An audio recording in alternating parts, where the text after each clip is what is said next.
Hello again, Eagles. Scott Wofford, your IB coordinator. I'm here with day 3 guidance for your Services Action Week for the third quarter. Research. Service learning is an essential and required part of an IB education, and NYP and diploma program students all over the world are finding ways to help their own communities, just like you are right now in PLT. IB diploma program students, this is something we use for your CAS portfolio. So we're looking at you and we're counting on you to guide the way. IB service work is not assessed, but it's reflected on. We'll have a day at the end of this process to reflect on the work that we've done. But enjoy the work of learning and enjoy the work of researching, because you never know, your research may inspire some great things. If you've made it this far, you've got an inquiry question that was generated from you considering the challenge, Nashville can do better.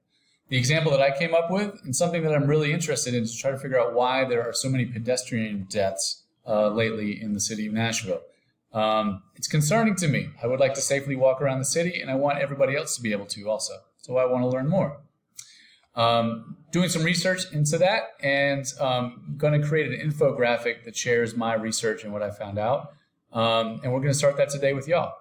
And at the end of that process, we're going to sit down and we're going to reflect and talk about what we learned. Day 3 of 5 has us taking the research that we've already got and hopefully beginning our infographic. Now, if you don't have around 10 pieces of information, feel free to catch up on that and start the infographic whenever you do. But just know that it needs to be sent in by the end of the 4th day, tomorrow, so you may want to pick up the pace a little bit.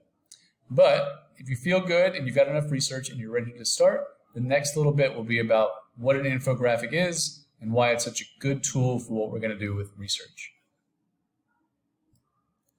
So it's likely at this point in your education, you have come across an infographic before, and you may have even been assigned to make one in one of your classes. But quite simply, an infographic is just a way to visually represent information in a catchy way.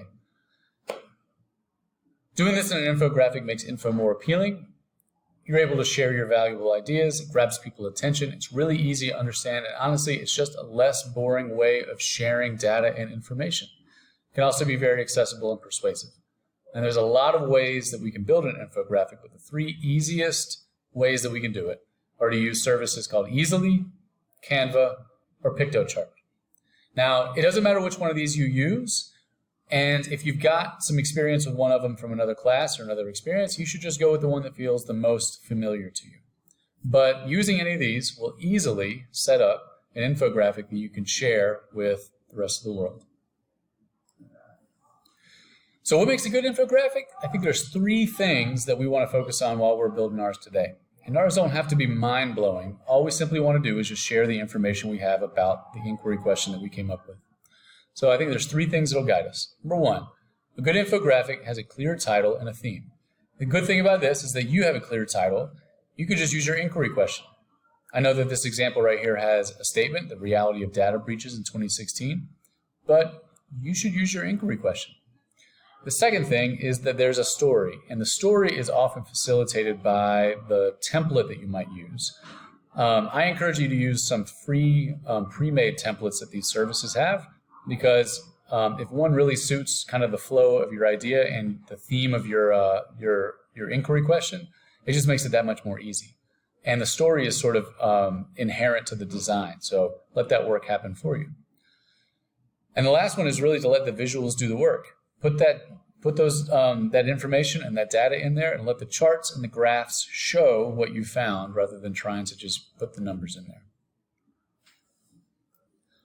So why don't we look at a few infographics examples and actually see if these end up fitting our criteria well. So what I want you to do is see if you think this is a good infographic. And I want you to discuss as a class for about, 30 seconds or so. So in a moment, pause and see if you can identify where a clear title and theme are, if there's a story, and whether the visuals are doing the work that they want. And I'm going to use the triangle, the sun, and the smiley face to identify where I think they are if I see them on there. So pause now and talk about this example and see where you'd put those things.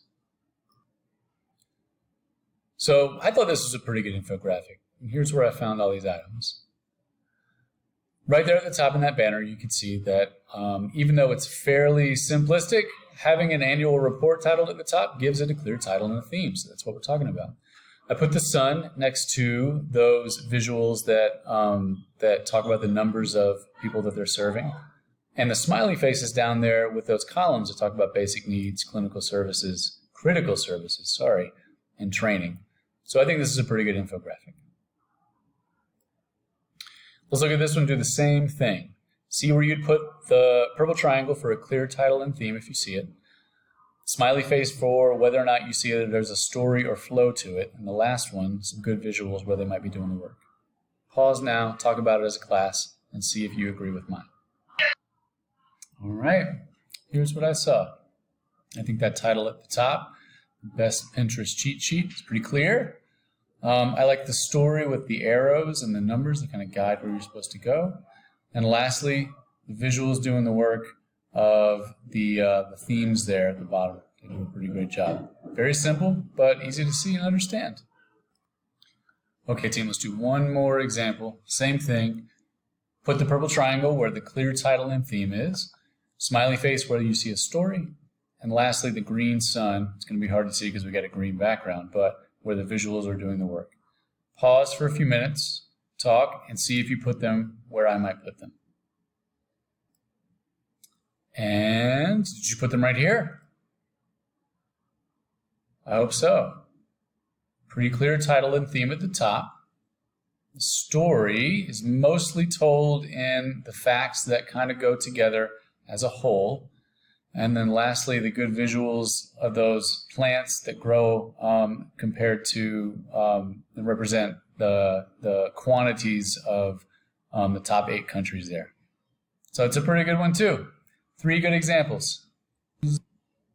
Okay, now that we got an understanding of what a good infographic is, Piktochart, Canva, and Easelly are all there for you, available to go and do some exploring and some building with your team and your group. So enjoy that process. And I'm looking forward to seeing what you guys have for us tomorrow. Good luck. We'll be back for the last day, day 4 of creating our infographic tomorrow. Well done.